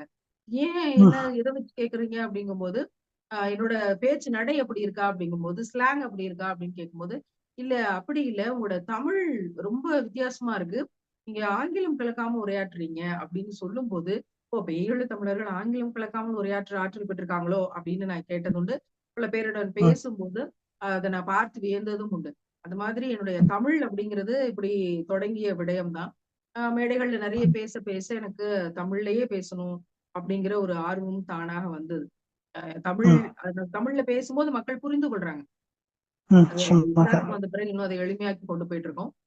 இறைவன் மிகப்பெரிய அந்த தமிழுக்கும் நான் அழகி நன்றி சொல்ல கடமைப்பட்டிருக்கேன். அந்த தமிழ் வழியாகத்தான் குரானை நான் படித்தேன். என் தாய்மொழியில் படித்ததுனாலதான் என்னால குரானை விளங்கிக் கொள்ள முடிந்தது. குரானை விளங்கி கொண்டனாலதான் எனக்கு இவ்வளவு தெளிவான பிரச்சாரத்தை எனக்கு முன்னெடுக்க முடியுது. எனவே குரானை பொருளோடு படியுங்கள், அவங்கவுங்க தாய்மொழியில் அவசியம் படியுங்கள்ங்கிறது என்னுடைய பெரிய ஆலோசனை. நன்றிகள். இவ்வளவு நேரமும் உங்களுடைய பொன்னான நேரத்தினை ஒதுக்கி எங்களுடைய நிகழ்ச்சியில் கலந்து கொண்டமைக்காக சோசியல் டிவி நிர்வாகம், அதே மாதிரி இஸ்லாமிக் மீடியா யூடியூப் சேனல் சார்பாகவும் ஜஸாக்கல்லாஹ் ஹைர் நன்றிகளை மீண்டும் மீண்டும் தெரிவித்துக் கொள்கின்றேன். அல்லாஹ் உங்களுக்கு நீண்ட ஆயுளையும் ஆரோக்கியத்தையும் வழங்க வேண்டும்.